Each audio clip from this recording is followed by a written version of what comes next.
Hello, and welcome to the 18th Failed Franchises episode, as well as the second episode of my series on the rail operators of the East Midlands franchise, the franchise which covers services out of London St Pancras, towards Leicester, Nottingham, Derby and Sheffield, as well as the regional surrounding services.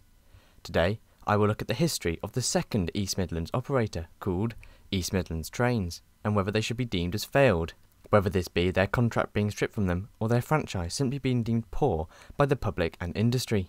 Do like, subscribe and consider joining the channel for exclusive perks. Thank you.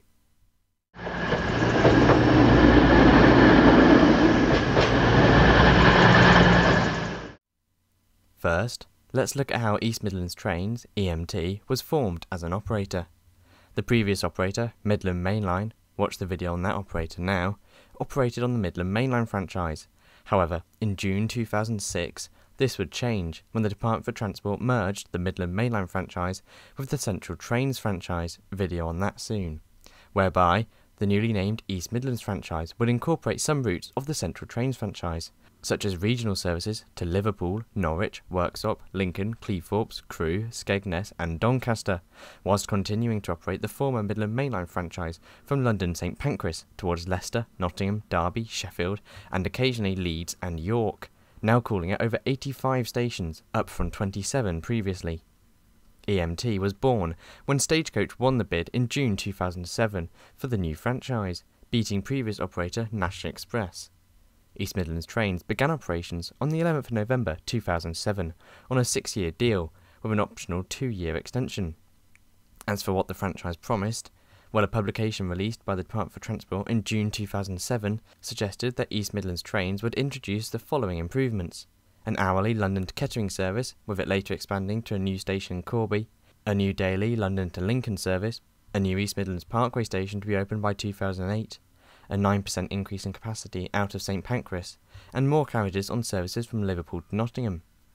Elsewhere, East Midlands Trains promised £5 million worth of station improvements and £20 million on rolling stock enhancements, as well as more car parking spaces and a punctuality rating of over 90% by the end of the franchise. Finally, EMT confirmed that a new delay repay scheme would be implemented, along with the rest of the rail network, on behalf of the Department for Transport. As for the fleet, East Midlands Trains inherited the Intercity 125 HST sets and Class 222 Meridians from the Midland Mainline franchise, as well as Class 153s, 156s and 158 Sprinter units from Central Trains.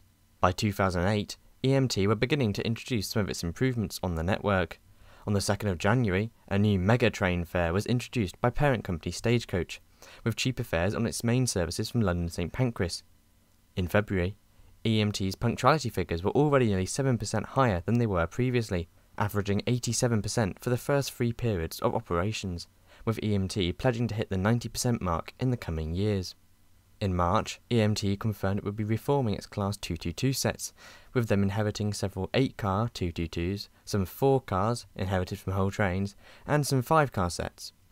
To help spread capacity more evenly among the trains, EMT confirmed all the 8-car sets would be decreased to 7 cars, to allow for all the 4-car sets to then become 5 carriages, with EMT running 10-car services during the peak. Elsewhere in March, EMT confirmed that all its fleet would undergo refurbishment, with the first repainted unit, a Class 156, entering service in March, receiving its Stagecoach blue, red and orange livery with a new interior.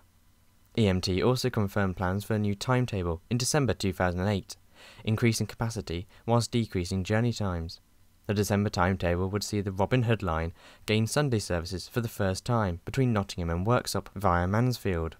As well as this, EMT confirmed station improvements, including a refurbishment of Derby Station, new ticket gates at London St Pancras, Derby and Nottingham, and Wi-Fi installations at the major stations.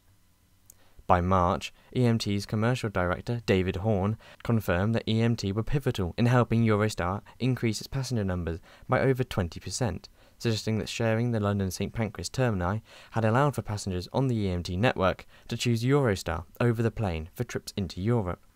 By December 2008, EMT's new timetable was introduced, with the company increasing its departures from St Pancras, with 5 off-peak services leaving per hour. EMT would now operate 2 fast services an hour to Sheffield and Nottingham, one semi-fast service to Derby, extended to Sheffield in 2009, and 2 stopping services an hour, one to Nottingham and one to Kettering, which was extended to the new Corby station in 2009. EMT would still continue to serve Leeds several times a day, with a new daily service from London to Lincoln also being introduced. It wasn't all positive news though. The 2008 timetable did bring the end of a direct London service to Burton and Barnsley, with MP for Wellingborough Peter Bone highlighting the overcrowding of the services, comparing it to a tin can.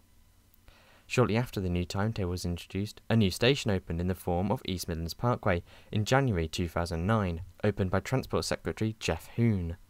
The new station, served by over 100 trains a day at the time of opening, was constructed close to the M1 motorway and East Midlands Airport. Network Rail, who built the station, suggested it was the greenest station they had built, using geothermal heating systems and recycled materials. Ironic, it was constructed directly adjacent to the Ratcliffe Coal Power Station, the last in the UK.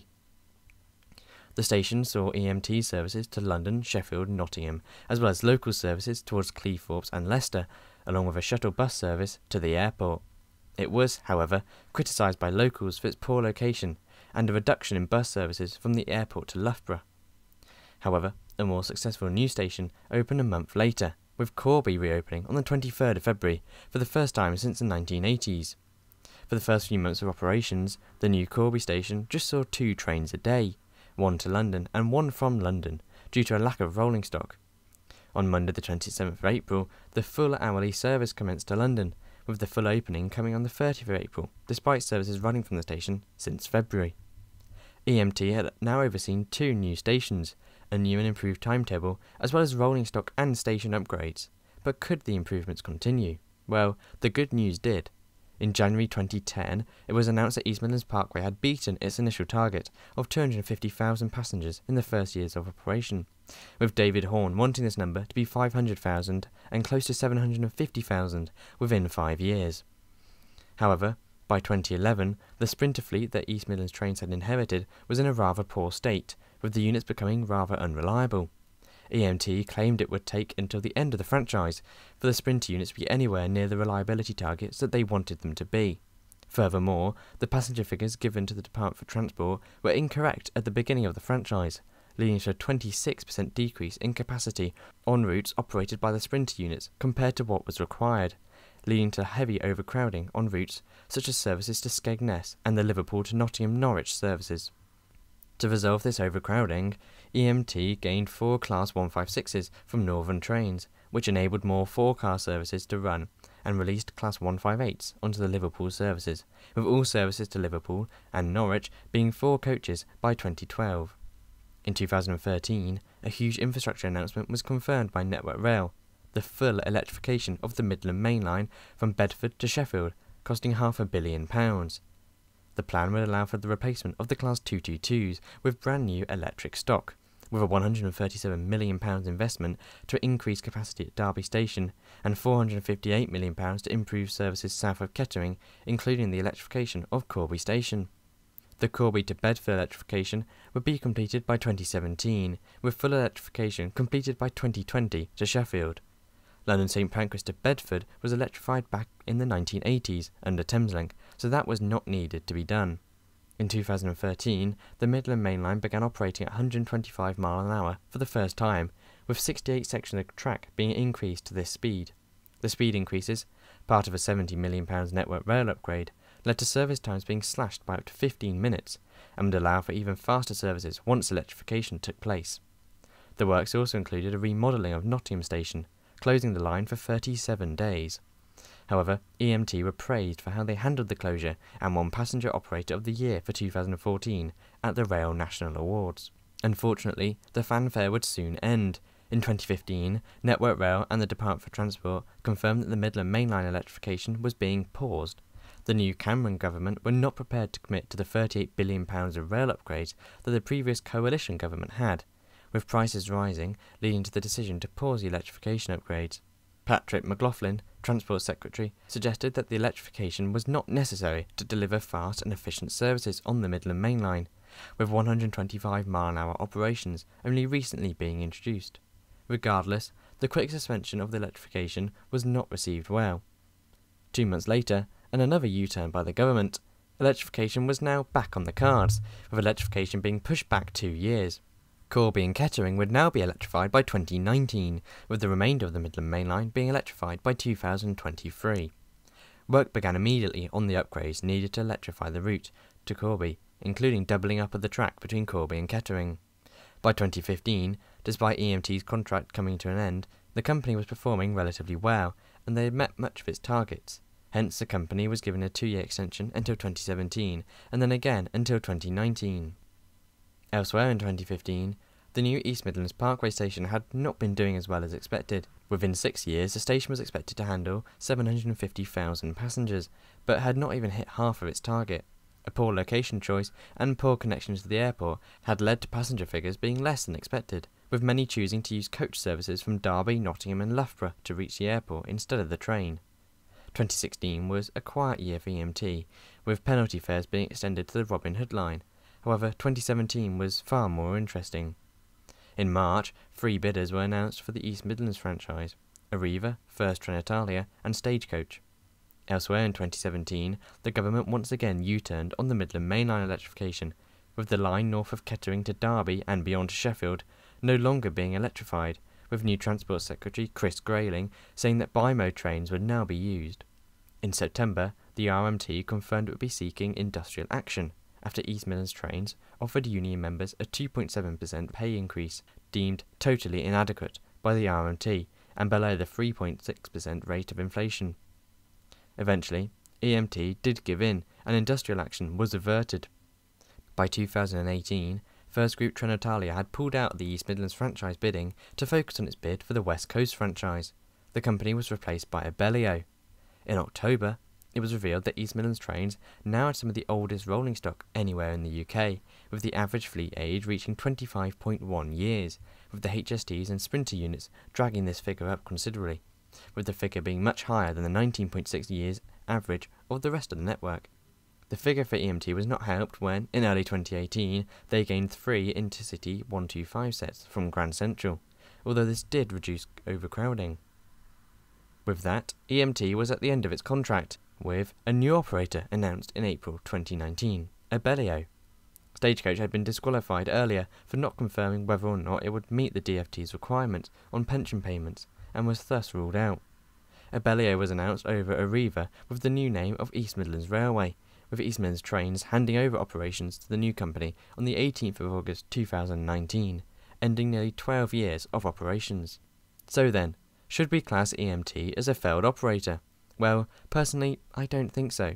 Although I don't remember my experiences with East Midlands Trains, they did do some impressive things, such as the new 2008 timetable, opening 2 new stations, reducing journey times, refurbishing its entire fleet, and upgrading stations.